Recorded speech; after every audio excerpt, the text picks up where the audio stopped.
Graça e paz, amém? Amém. Tem alguns rostos que eu conheço, outros que não. Bom, é uma alegria estar aqui, gente. Eu sou filho dessa igreja. Eu cheguei aqui com 19 anos de idade, 19 ou 20 anos de idade. Isso já tem 25 anos. Foi a minha primeira e única igreja. Eu só saí daqui para pastorear uma outra igreja que é filha dessa. E estou lá até hoje. Aqui nessa igreja eu conheci os meus melhores amigos, que são meus melhores amigos até hoje. As melhores pessoas que eu já conheci, eu conheci nessa igreja aqui, ainda os conheço. Então é uma alegria voltar aqui a essa igreja. Deixo aqui o meu abraço querido para o pastor Antônio, que foi meu único pastor a vida inteira, né? Foi meu professor no seminário, enfim. Também o meu abraço para o conselho de presbíteros, para a liderança dessa igreja muito querida. Deus abençoe todos vocês. Abram suas Bíblias comigo, em 1 Samuel, capítulo 30. 1 Samuel, capítulo 30.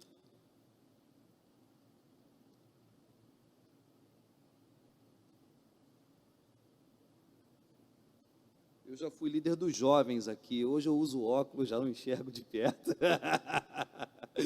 tempo vai passando. 1 Samuel capítulo 30, meus irmãos, eu quero compartilhar com vocês,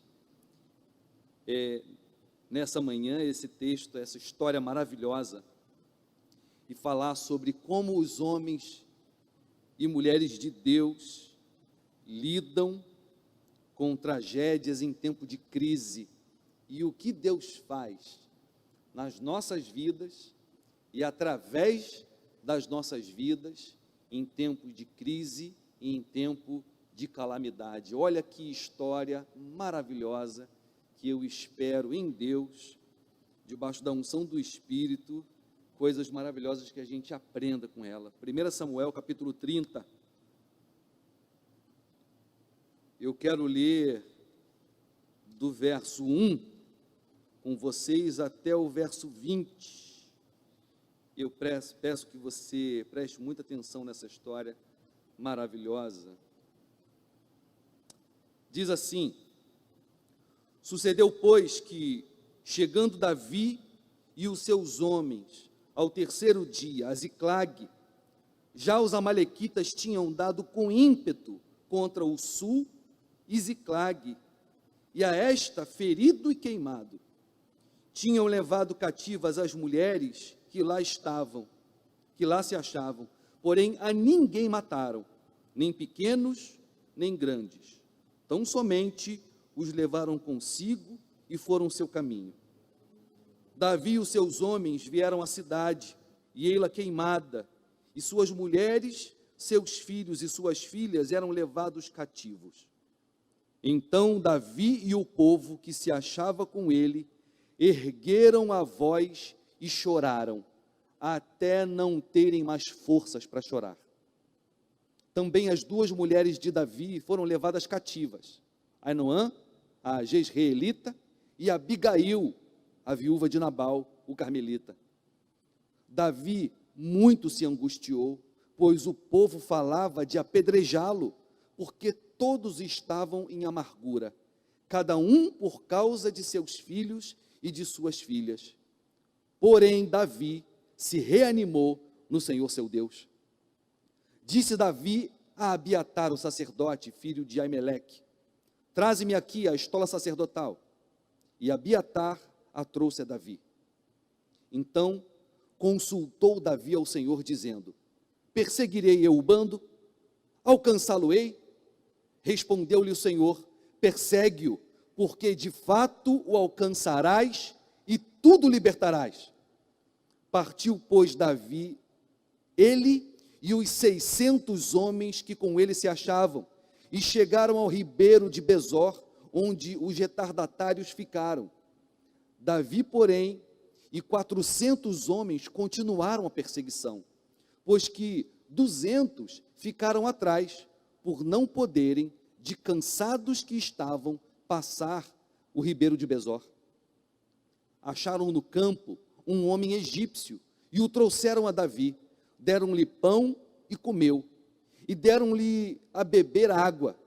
Deram-lhe também um pedaço de pasta de figos secos e 2 cachos de passas, e comeu. Recobrou então o alento, pois havia 3 dias e 3 noites que não comia pão nem bebia água. Então lhe perguntou Davi: de quem és tu? E de onde vens? Respondeu o moço egípcio: sou servo de um amalequita, e meu senhor me deixou aqui porque adoeci há 3 dias. Nós demos com ímpeto contra o lado sul dos queretitas, contra o território de Judá e contra o lado sul de Calebe, e pusemos fogo em Ziclague. Disse-lhe Davi: poderias, descendo, guiar-me a esse bando? Respondeu-lhe: jura-me por Deus que me não matarás, nem me entregarás nas mãos do meu senhor, e descerei, e te guiarei a esse bando. E descendo, o guiou. Eis que estavam espalhados sobre toda a região, comendo, bebendo e fazendo festa por todo aquele grande despojo que tomaram da terra dos filisteus e da terra de Judá. Feriu-os Davi, desde o crepúsculo vespertino até a tarde do dia seguinte, e nenhum deles escapou, senão só 400 moços, que montados em camelos fugiram. Assim, Davi levou tudo quanto havia tomado os amalequitas. Também salvou as suas 2 mulheres. Não lhes faltou coisa alguma, nem pequena, nem grande, nem os filhos, nem as filhas, nem o despojo, nada do que lhes havia tomado. Tudo Davi tornou a trazer. E também tomou Davi todas as ovelhas e o gado, e o levaram diante de Davi, e diziam: este é o despojo de Davi. Só até aqui. Eu quero fazer mais uma oração, pedir para Deus falar com a gente nessa manhã. Senhor amado, está aqui essa história sagrada, maravilhosa, que aprouve ao teu Espírito Santo, dentre muitas histórias da antiguidade, aprouve ao Senhor selecioná-la e registrá-la, para que fosse testemunho de como eu e meus irmãos hoje devemos lidar com as dificuldades, com os desafios, com as tragédias e com as calamidades da vida. Aprove ao Senhor colocar isso aqui para nos mostrar coisas que podem acontecer com homens e mulheres amados, e como devemos nos comportar e o que devemos esperar do Senhor nesses momentos. Então, a minha oração, Senhor Jesus, é que o Senhor fale com a tua igreja nessa manhã, em teu santo e poderoso nome, e que os nossos corações e mentes sejam edificados, fortalecidos, reanimados, que o Senhor venha encorajar cada um de nós, que o Senhor fale com cada filho teu aqui de forma específica, na história e na necessidade de cada um. É o que eu te peço, Deus Santo, e que o Senhor endireite diante de nós o nosso caminho, para honra e glória do teu nome. Amém e amém. Meus irmãos, essa história, ela começa um pouco antes do que foi lida. Davi, ele foi ungido rei do seu povo, porém havia um outro rei, que era Saul. Há então um conflito, porque Saul quer matá-lo, e ele, para fugir da perseguição de Saul, ele toma uma decisão, a meu ver, temerária, porém, inteligente, e deu certo. Ele foi habitar, ele e os seus homens, que são 600 homens e suas famílias, na terra do inimigo, que são os filisteus. Então ele foi morar na terra dos principais inimigos de Israel, entre os filisteus. Ele pediu abrigo ao rei dos filisteus e ele foi ali acolhido. Ele estabeleceu então o seu povoado num lugar, numa cidade chamada Ziclague. E aconteceu que o seu povo, o povo hebreu, liderado pelo rei Saul, veio fazer guerra contra os filisteus. E uma coisa muito estranha aconteceu, que Davi se alistou junto com seus homens para essa batalha. E ele queria batalhar junto com os filisteus contra os hebreus, seu povo. Essa foi uma decisão de fato muito estranha. Bom, estando ele e seus homens no campo de batalha, prontos para lutar contra os hebreus, os generais do exército dos filisteus foi conversar com o rei e disse: olha, esse homem Davi está armando contra nós uma emboscada. É óbvio que durante a batalha ele vai se juntar ao seu povo contra nós. Manda eles voltarem. O rei não concordou. O rei confiava em Davi, porém ouviu seus generais e mandou que Davi voltasse. Davi, portanto, voltou do campo de batalha. Então imagina que eles viajam, não sei o tempo, a Bíblia não relata o tempo de viagem do campo de batalha até a cidade deles em Ziclag. Porém, quando eles chegam, voltando da batalha que eles não participaram, o que eles encontram? Eles encontram a cidade queimada, as casas destruídas, suas esposas, seus filhos e filhas foram levados cativos, certamente para serem escravizados por um outro povo. Eles descobrem que foram os amalequitas que passaram ali, sequestraram, levaram escravos, mulheres, idosos provavelmente, e crianças para lhe servir, levaram toda a riqueza que eles tinham, gado, tesouro, tudo. Eles ficaram pobres, sem esposas, sem filhas, sem família, sem nada. Esse é o contexto da história que acabamos de ler. Pois bem, a primeira coisa que eles fazem, quando eles encontram esse cenário, a Bíblia diz que eles choram até não terem mais forças para chorar. Olha o verso 4, o que diz? Então Davi e o povo que se achava com ele ergueram a voz e choraram, até não terem mais forças para chorar. Meus irmãos, a primeira coisa que eu vejo nessa história, e que eu quero compartilhar com vocês nessa manhã, e é aqui a minha percepção e o primeiro ensinamento que eu tiro desse texto, e que eu compartilho com vocês. A primeira coisa é que problemas, dificuldades, calamidades, tragédias também acontecem com homens e mulheres amados por Deus.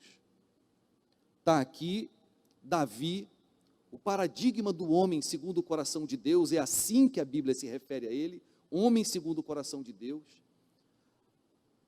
O Messias viria da descendência desse homem, portanto ele é um homem especialíssimo para Deus, por motivos pessoais, afetivos, Deus o amava de forma especial. Ele também é especial para Deus por motivos históricos, dele virá o Messias. Deus escolheu ele de uma forma especial para ser muitas coisas. Ele vai ser o modelo e o padrão de rei em Israel. Portanto, todos os reis que virão depois dele serão comparados a ele. Ou vão dizer que se eles foram reis bons, andaram segundo o caminho do seu pai Davi, é assim que a Bíblia relata, ou se o rei foi mau, se desviaram do caminho do seu pai Davi. Ele, portanto, será um homem modelo, como homem de Deus, como liderança em Israel. Jesus, o título do Messias é filho de Davi. Aliás, assim é como chama o cego de Jericó. Jesus, filho de Davi, tem compaixão de mim.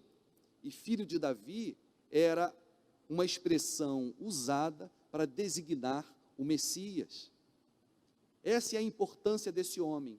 No entanto, esse homem passa por uma tragédia como essa: ver a sua família levada, sua casa queimada, não só dele, como também todos os homens que o acompanham. O que fazer diante da tragédia, senão chorar. Esses homens olham e choram. Essa é a primeira fase psicológica que todo homem e mulher passam diante de uma tragédia. O momento do choro, o momento do luto, o momento da tristeza, dor profunda. E isso não é depressão, é dor, é luto, é tristeza diante de uma tragédia, e essa tristeza é absolutamente legitimada pelo fato. Não é uma tristeza patológica, que é o que é depressão, que deve ser tratado com remédio, mas é uma tristeza por causa de uma tragédia. Ela pode virar uma depressão caso essa tristeza em algum momento não seja superada. Se ela virar uma tristeza mórbida que não termina nunca, aí sim vira uma tristeza patológica, talvez tenha que ser tratada com remédio. Mas aqui é uma tristeza. Então, o que fazer em tempo de dificuldade? Chorar. Chorar até que a gente enjoe. E tem um momento em que o choro tem que parar. Tem um momento que você tem que olhar para a tristeza, olhar para a vida, olhar para as circunstâncias e dizer: ok, agora chega. Agora chega. O que eu vou fazer daqui por diante? O que eu vou fazer com a situação que está posta diante de mim? Essa reação, meus irmãos, ela é muito saudável, muito necessária. Agora, olha que coisa curiosa. Existe uma forma sensata, sábia e inteligente de lidar com a tragédia depois que a tristeza passa. E existe uma forma insensata e louca de lidar com a tragédia. E está aqui, o texto nos fala, verso 6.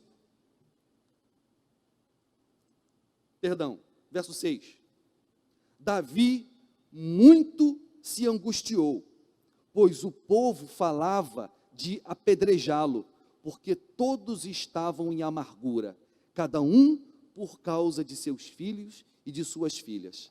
Está aqui. O povo pensava em apedrejar Davi. Ou seja, qual é a forma insensata de lidar com uma tragédia? Procurar um culpado. A forma insensata de lidar com uma tragédia, com um problema, é você procurar um culpado. Nós vemos aqui um progresso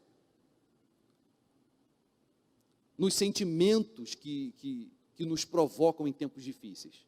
Primeiro foi a tristeza, o choro. Depois, esse choro, essa tristeza vira raiva.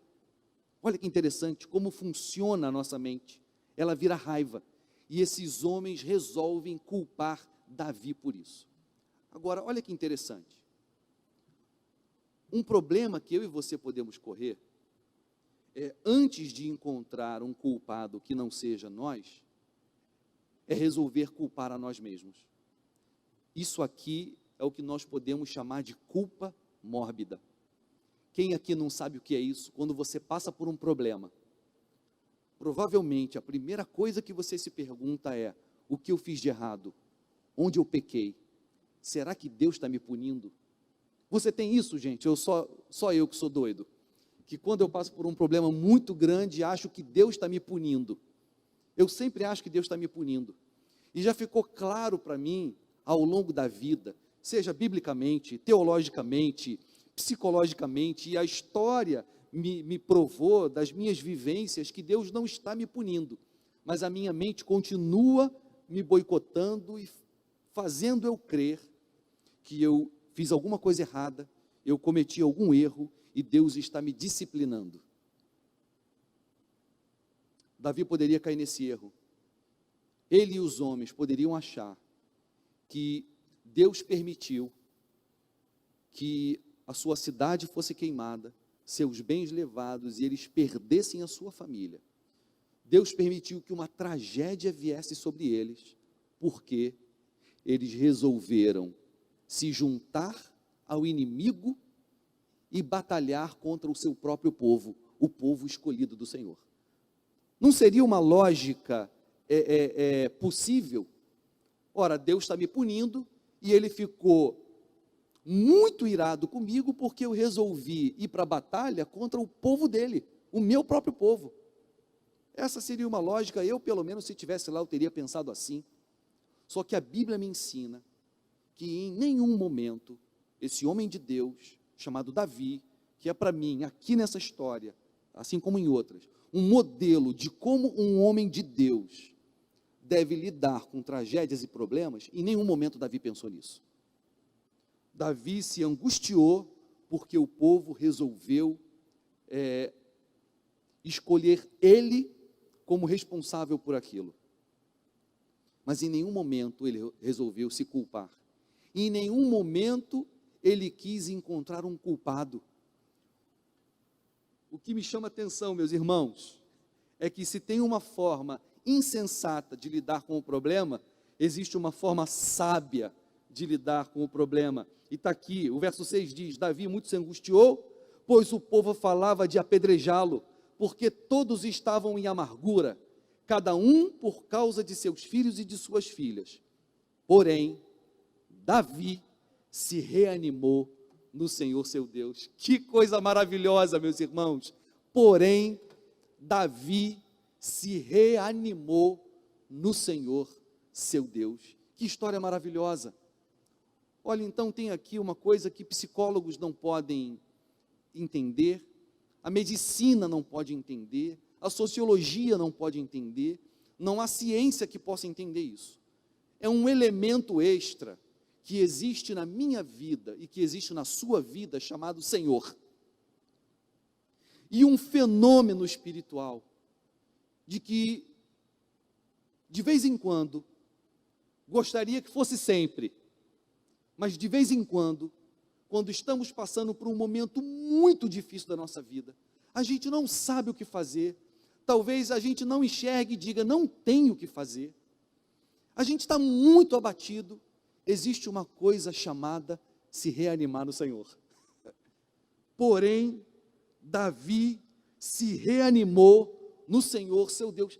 Veio um ânimo sobre ele, sabe? Eu imagino ele levantando e dizendo, caramba, peraí, a história não precisa terminar assim. A tragédia já aconteceu. Só que, se eu bem conheço o meu Deus, Ele sempre me conduz por pastos verdejantes. E tem tragédias que, na verdade, elas podem se transformar no final em bênçãos. Meus irmãos, ele se reanimou no Senhor seu Deus, ele levantou os olhos e disse, peraí, Deus pode mudar essa situação, não sei como, mas pode. Uma coisa que eu quero compartilhar com vocês também, que eu aprendi ao longo da vida, e nas minhas leituras bíblicas, e meditação, em tempo de dificuldade, é que eu e você, nós, filhos do nosso tempo, somos muito filosóficos nas nossas perguntas a Deus. E os homens e mulheres de Deus na Bíblia, eles não são filosóficos, eles são pragmáticos. Você não vai encontrar a seguinte pergunta na Bíblia, você não vai encontrar a seguinte pergunta na Bíblia, Senhor, por que o Senhor permitiu que isso acontecesse comigo? Nós não vamos encontrar essa pergunta na Bíblia, ela não está lá. Esse tipo de pergunta não cabia no modelo mental dos hebreus. Você vai encontrar o maior número de salmos, é um tipo de salmo chamado salmo de lamentação, onde os homens e mulheres de Deus, passando por dificuldades, vão olhar para a dificuldade e vão lamentar com Deus, por que o Senhor não os está salvando. E existe uma frase, que é uma frase emblemática, que você vai encontrar em quase todos os salmos de lamentação. A pergunta é, Senhor, até quando? Senhor, até quando? Até quando você vai encontrar aos borbotões nos salmos? Mas por que o Senhor permitiu que isso acontecesse, você não vai encontrar em nenhum lugar na Bíblia? É uma pergunta inútil. Se Deus sentasse do meu lado e dissesse, Michel, eu vou te dizer por que eu permiti que isso acontecesse. E aí ele vai me mostrar a estrutura da vida. E aí, e se eu não gostar da resposta? Não serve de nada. A pergunta que os homens e mulheres de Deus na Bíblia fazem é: Senhor, até quando? Como é que o Senhor vai mudar essa situação? Essa pergunta, ela tem dentro de si um aspecto de fé e esperança. Homens e mulheres de Deus que sabem que Deus não é fatalista, que Ele sempre traz uma solução para as nossas histórias. Aqui, Davi toma uma decisão maravilhosa. Se tem um problema que passa pela minha mente e pela sua, que é um problema teológico, é até onde vai a soberania de Deus sobre a minha vida, a ingerência dele, como é que ele faz as coisas acontecerem e até onde vai a minha responsabilidade. A gente nunca sabe. Nós sempre achamos que esperar em Deus pode ser ficar quieto, cruzar os braços, não fazer nada, esperar que Ele traga uma solução, independente de uma ação minha. Outros, por outro lado, não conseguem ter paciência e não têm tanta confiança em esperar em Deus, e são pessoas absolutamente ativas, proativas, mete a cara, às vezes faz bobagem, dá uma cabeçada aqui, uma cabeçada ali, uma cabeçada ali, e quem sabe, em algum momento dá certo. Davi não tinha esse problema. Ele não tinha dificuldade teológica em saber qual era o nível de ingerência dele na nossa vida, de atuação, de governo, e qual era o nosso nível de responsabilidade sobre as coisas. A oração que Davi faz a Deus, gente, é maravilhosa. Olha que coisa. Verso 7.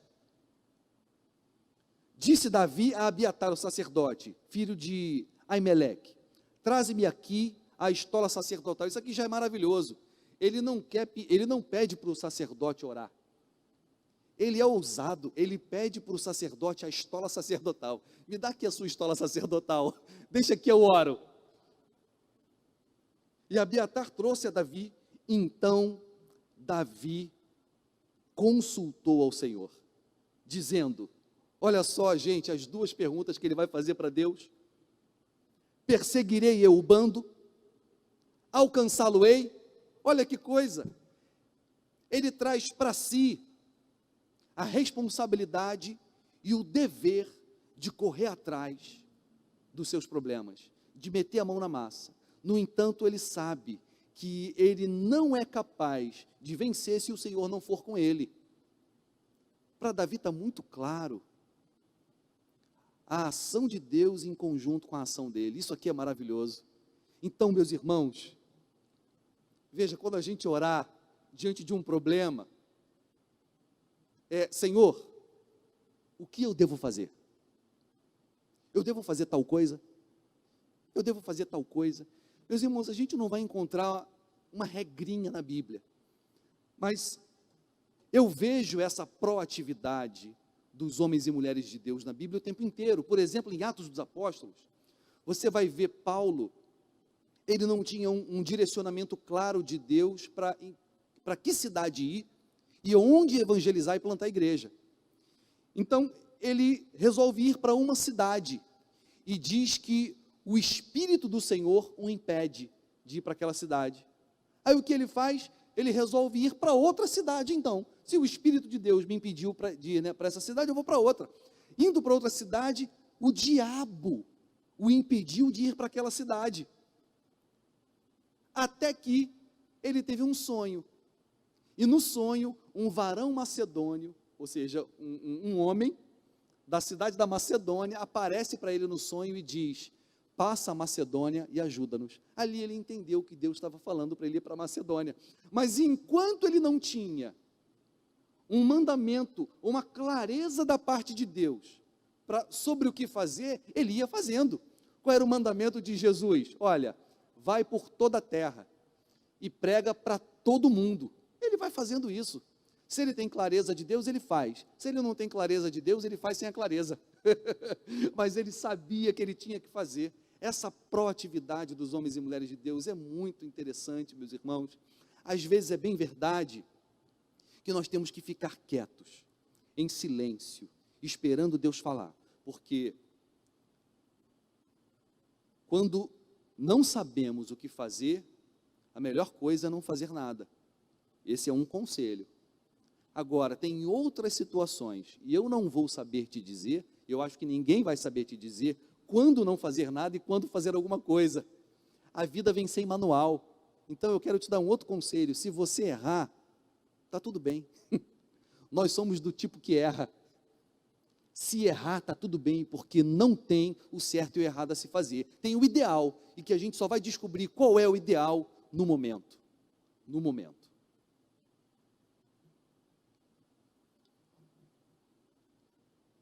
Então consultou Davi ao Senhor, dizendo: perseguirei eu o bando, alcançá-lo-ei. Respondeu-lhe o Senhor: persegue-o, porque de fato o alcançarás e tudo libertarás. Que coisa maravilhosa, que decisão maravilhosa esse homem tomou de resolver orar a Deus. Que coisa maravilhosa. A melhor decisão que ele tomou.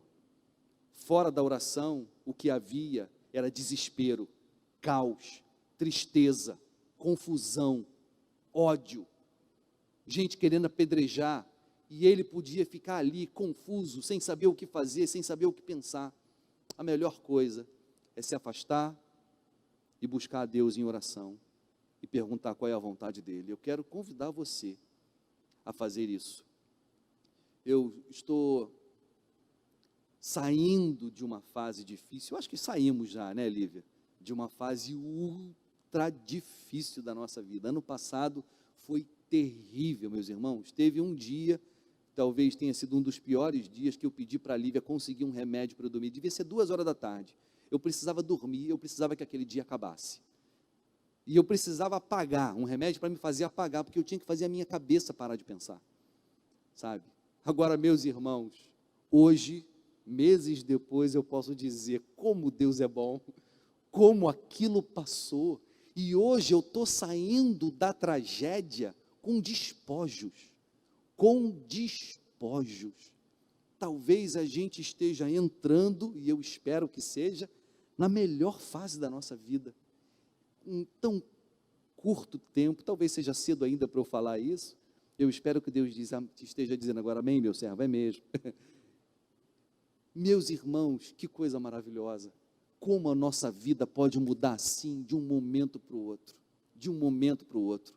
A vida às vezes é como a meteorologia, sabe, de manhã, uma tempestade terrível, à tarde, depois do almoço, sobra aquele sol maravilhoso. Amém, meus irmãos? Que coisa boa, que coisa boa. Agora, eu estou terminando já. O que eu acho lindo, meus irmãos, essa não é a história de João e Maria, onde os dois entram na floresta e vão deixando migalhas de pão para saber por onde voltar. Mas parece que Deus gosta de fazer isso na nossa vida. Presta atenção nisso. Deus, para que Davi e seus homens soubessem onde encontrar os amalequitas, Deus deixou migalhas da providência dele no caminho. Eles começam a marchar, eles estão cansados pra caramba, voltaram de uma batalha, eles não batalharam, mas imagina que eles viajaram dias, dia e noite a cavalo, chegaram, tiveram um momento de tristeza terrível, choraram até não ter mais forças, e agora eles têm que recobrar o ânimo para ir resgatar a sua família. Eles começam a andar, e eles encontram no meio do caminho, e aqui eu só posso crer que foi Deus quem providenciou esse homem, que é o que eu chamo de a migalha da providência de Deus. Um egípcio, que era servo dos amalequitas, que estava nesse bando, ele adoeceu, e ele já está há 3 dias caído. Um homem que adoeceu, portanto não tinha mais forças para acompanhar o bando, foi deixado pelo rei, e já tinham 3 dias que ele não comia e nem bebia. Ora, um homem doente, que não tinha mais forças para continuar, foi deixado sozinho, no relento, dia e noite, não tinha comido nem bebido nada, 3 dias já era para ter morrido, mas ele não morre. Davi o encontra no caminho, dá comida, dá água, ele recobra o ânimo, Davi pergunta quem ele é, ele se identifica, ele faz parte do bando, ele confirma que eles sequestraram todo mundo de Ziclag, colocaram fogo na cidade, e ele diz, olha, você sabe para onde eles foram? O homem falou, sei, se você me prometer que não vai me matar, e se você me prometer que não vai me entregar na mão do rei dos amalequitas, para eles não me matarem, eu te levo. Davi disse, então vamos. Esse homem, tendo recobrado o ânimo, tendo se curado, provavelmente, da sua fraqueza, que o impedira antes de continuar no bando, ele conduz Davi e os seus homens. Eles chegam diante de um ribeiro, chamado Ribeiro de Besor, e desses 600 homens de Davi, 200 estão exaustos, tão cansados que não conseguem atravessar um ribeiro. Esses 200 homens ficam, e somente 400 continuam a trajetória. E o egípcio, que estava doente, quase morrendo, atravessa o Besor com eles, e os guia. Olha como Deus, na sua providência, ao longo da nossa vida, vai nos deixando migalhas da providência, nos mostrando sinais. Uma outra coisa que eu quero te falar, nós precisamos aprender a ouvir a voz de Deus nas circunstâncias. Porque Deus fala. Aliás, o pastor Antônio me ensinou isso. Deus tem duas palavras, a Bíblia e a criação. O Salmo 17 diz isso. Os céus proclamam a glória de Deus, e o firmamento anuncia a obra das suas mãos. Um dia discursa a outro dia, uma noite revela conhecimento a outra noite. Não há linguagem e nem há palavras. No entanto, por toda a terra se faz ouvir a sua voz. Como Deus fala por meio da criação.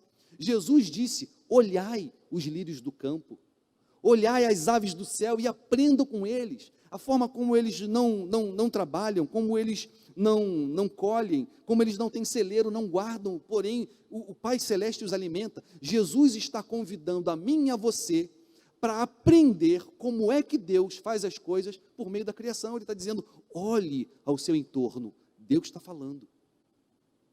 Aqui, Davi encontra um homem, e esse homem o guia. Eu não tenho dúvidas, meus irmãos, de que na minha vida e na sua vida, Deus coloca sinais, mostrando para onde nós devemos ir e como devemos fazer. Esse problema pelo qual eu passei ano passado, se eu tivesse ouvido a voz de Deus, eu não teria passado por ele, pelo contrário, muito pelo contrário. Deus me deu sinais claros, eu é que sou, como Jesus diz para os discípulos no caminho de Emaús, tardio e lerdo para ouvir a voz de Deus. Claramente Deus me falou. Só depois que tudo passou, eu disse, caramba, Deus falou comigo lá. Se eu tivesse feito aquilo que Ele falou, nada disso tinha acontecido. Que coisa. Se eu tivesse feito o que minha mulher falou, né, Lívia? Nada daquilo tinha acontecido. A Lívia é uma migalha que Deus coloca, né? Com 80 anos eu vou começar a aprender a ouvir o que a Lívia fala para mim, né? Por enquanto não vou dar essa moral para ela. Eu digo lá em casa, eu sou o cabeça, ela diz, mas eu sou o pescoço, você olha para onde eu mando. A mulher sempre quer, né, dominar o marido, então eu vou me ferrando, mas não ouço ela. Brincadeiras à parte, geralmente, meus irmãos, nossas esposas têm razão, infelizmente. Geralmente Deus usa elas, e é isso. É uma migalha da providência que Deus colocou na nossa vida. E aqui está, eles chegam diante do arraial dos amalequitas, eles estão espalhados festejando. Parecem que são muitos homens, o número do exército de Davi é de 400 homens, lembram, eram 600, 200 ficaram antes do ribeiro de Besor, e agora 400 chegam.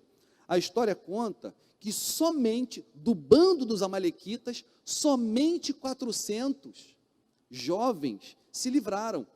Ou seja, os que fugiram eram 400, os que ficaram, não tem ideia de quantos eram. Só que esses 400 homens de Davi lutaram por horas. Eu acho que eles lutaram mais ou menos 12 horas de batalha. Diz que eles lutaram tanto que suas mãos se apegaram à espada. Sabe quando você vai ao mercado e você pega a bolsa pesada e depois você não consegue abrir os dedos? Então, foi isso que aconteceu. Eles não conseguiam largar a espada depois. Então, meus irmãos, apesar de a providência de Deus estar conosco, apesar de Deus ter dito que nós vamos conseguir realizar os feitos que esperávamos, isso não será sem muita luta e sem muito esforço meu e seu.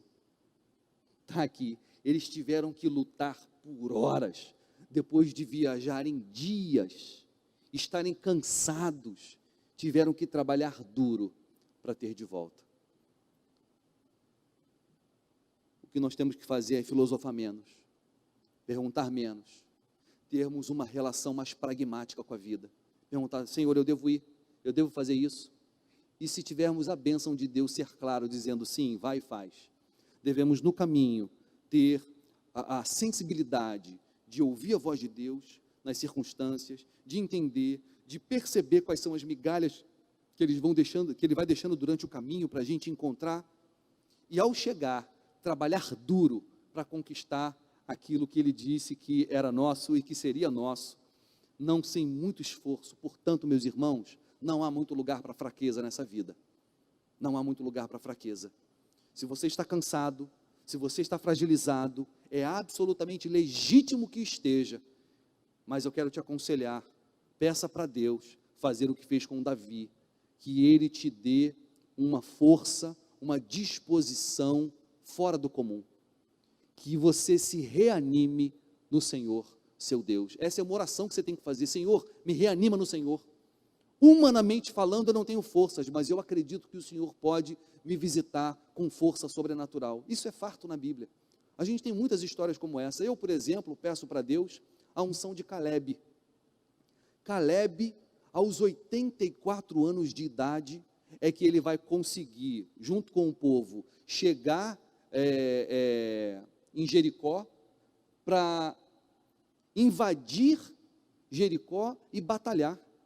Só que ele recebeu a promessa, ele tinha 40 anos. E o relato dele é maravilhoso. Ele vira para Josué e diz, olha, eu recebi uma promessa de Deus quando eu tinha 40. E ela só vai se cumprir agora. Hoje eu tenho 84 anos.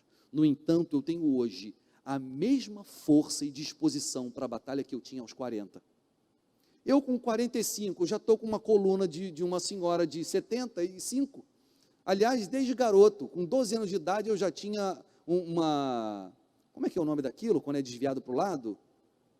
Lordose é quando assim a gente é popozudo. Escoliose, eu tinha uma escoliose. Depois eu fui curado da escoliose, com 30 anos eu descobri 2 hernias de disco, uma lombar e uma cervical, então você imagina, né? Aliás, foi assim que eu comecei a namorar a Lívia. Eu estava passando, eu morava sozinho, eu estava passando café, de manhã eu espirrei, no que eu espirrei a coluna travou. Eu caí no chão, fiquei uma semana no chão, deitado, sem poder me mexer. A Lívia, irmã do pastor Del, o pastor Del morava no apartamento de baixo, a Lívia também. A Lívia foi lá cuidar de mim, fazer comidinha, fazer café da manhã, né? E aí, ó, estamos aí, casado, Pedrão dando testemunha de que essa dor na coluna deu certo. Está vendo? Deus transforma maldição em bênção. Minha coluna travou por causa de um espirro, e está aí, Lívia e Pedro.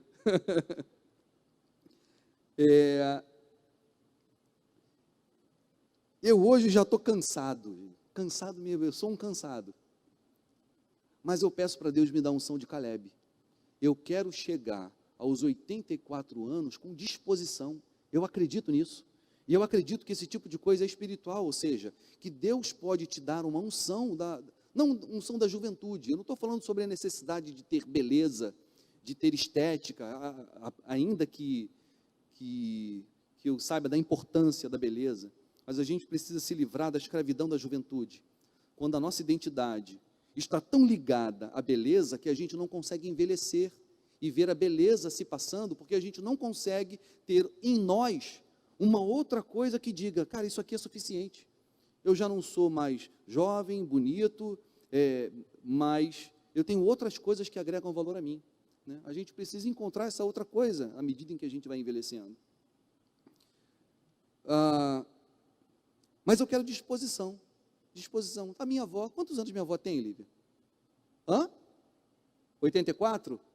Chegou ela lá em casa ontem, já tomou a primeira vacina, não tomou a segunda ainda, chegou lá em casa ontem, ela é lúcida, forte, ela só não veio porque estava com o joelho ruim. E aí eu pedi para ela orar por mim, vó, eu vou pregar lá na igreja, a senhora ora por mim, gente, que coisa gostosa, né?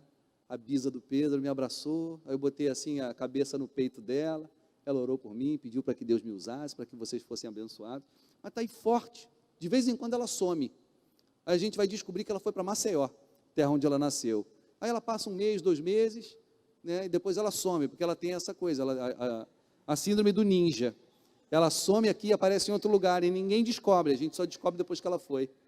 Lá em casa é assim, ela vem e passa o final de semana. Segunda-feira a gente acorda, ela não está mais.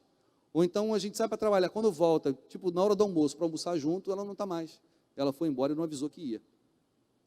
Com disposição, força, lúcida, bem disposta. Eu peço para Deus isso. E eu acredito que Deus pode dar isso para mim e para você. Mas está aqui, esses homens lutaram muito. A gente precisa de disposição para a vida. A vida não é para amadores. A gente precisa ser forte. E meus irmãos, no Senhor a gente encontra essa força. Se não fosse o Senhor, aliás, tem uma expressão que eu gosto muito no Salmo, se não fosse o Senhor, Israel que o diga. Será que você pode dizer isso? Se não fosse o Senhor, eu que o diga. Quantas vezes ao longo da vida Deus nos reanimou? Quantas vezes ao longo da vida a gente perdeu a esperança, perdeu a força, perdeu a fé e Deus nos reanimou. Nós voltamos aqui. E maravilhoso, diz o texto, que eles não só pegaram tudo de volta, sua família e seus bens, mas diz também que eles saíram dali com despojos, saíram ricos dali, porque eles pegaram tudo que era dos amalequitas. Eu não li o texto que continua, mas a história que continua, e eu quero terminar com ela, é maravilhosa. Davi diz, bom, vamos dividir todos os despojos, inclusive com os 200 que ficaram cansados e que não conseguiram atravessar e vir batalhar com a gente. Bom, o povo se levantou contra ele, dizendo, não, de jeito nenhum, quem não lutou não ganha. Davi disse, sim, e de hoje em diante vai ser assim. E ele estabeleceu como lei em Israel, que quem não lutou também ganha. E aí eu vejo aqui um sinal maravilhoso da graça de Deus. Um sinal maravilhoso da graça de Deus. Tem uns que conseguem disposição para lutar, para batalhar e para conquistar. E conquistam. Tem outros que não conseguem essa disposição, que no meio do caminho se cansam, se fadigam, desistem. E o que é maravilhoso, meus irmãos, é ver a possibilidade de que aqueles que se cansaram no meio do caminho também recebem o prêmio junto com aquele que lutou até o final. Que coisa maravilhosa. Se você está passando por problemas, se Deus te der força, se Deus te der ânimo, se Deus renovar o seu vigor, se você for capaz de lutar duro e conquistar, será maravilhoso. Mas uma outra notícia também é maravilhosa. Se você ficar no meio do caminho, por faltar forças, por não ter como ir, é muito provável, meu irmão e minha irmã, que Deus também te dê o mesmo tanto que deu àqueles que conquistaram, que conseguiram. Essa é a graça de Deus. Essa é a graça. Um amigo meu perguntou para mim, Michel, cara, eu não sei como é que você conseguiu. Eu falei para ele, cara, simples, eu não tinha alternativa. Eu não tinha alternativa. Eu tinha que continuar. Deus me deu graças para continuar sem nenhuma força, exausto. Mas eu acredito que se eu não tivesse continuado, Ele também teria me dado graça. E eu também teria conquistado, sei lá como. Isso não é problema meu, é problema de Deus. Deus é maravilhoso. A minha oração é que essa manhã você seja encorajado no Senhor. sabendo que Deus tem interesse na sua causa, que Deus olha para você, que a tragédia pode se mostrar insolúvel, só que essa não é a verdade. Deus sempre tem desfechos que tornam a sua história e a minha história maravilhosas. Se o que eu estou falando não é verdade, se eu estou aqui com esperancismo, se é que existe essa palavra, sabe? Que é o exagero da esperança, uma esperança equivocada, movido por um otimismo ingênuo e infantil, então eu vou ter que rasgar a Bíblia. Porque o tempo inteiro, quando eu leio a Bíblia, as histórias parecem querer me mostrar que Deus sempre pode fazer o extraordinário. Então a Bíblia sempre nos convida a crer. Então é óbvio que eu acredito que o Espírito Santo me trouxe aqui hoje com essa mensagem para compartilhar com vocês, não por outro motivo, senão porque Ele sabia quem estaria ouvindo e Ele está dizendo para você: eu quero que você continue, e eu tenho um desfecho maravilhoso para a sua história. Amém? Esse é o recado de Deus que eu vim mandar. Vamos ficar de pé, vamos orar?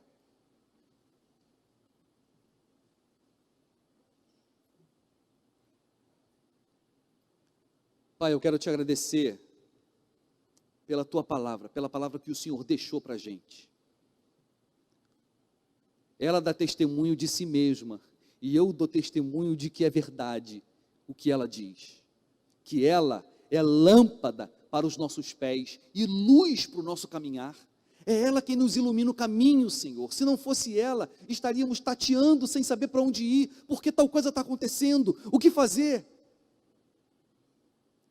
Mas a tua palavra sempre nos anima, e eu quero te agradecer, Senhor, porque o Senhor não só é um Deus que tira o homem do meio do monturo e o faz assentar entre os príncipes da terra. O Senhor não só é um Deus que faz da estéril alegre mãe de filhos. O Senhor não só é um Deus que faz com que o solitário viva em família, mas o Senhor é um Deus que nos ensina, que é assim na sua palavra, e o Senhor nos ensina a acreditar nisso, e a esperar isso, e a não esperar outra coisa do Senhor, senão uma vida extraordinária, cheia das tuas bênçãos, cheio de reviravoltas, onde nós saímos no final, dando testemunho de que o Senhor foi conosco. Então, Senhor, nos recobra a fé, nos recobra o alento e nos recobre a esperança. E como diz Jeremias, não permita, Senhor, que a nossa esperança seja envergonhada. Não permita que a nossa esperança seja envergonhada. É o que eu te peço sobre a minha vida e a vida dos meus irmãos, em nome do Pai, do Filho e do Espírito Santo de Deus. Amém e amém.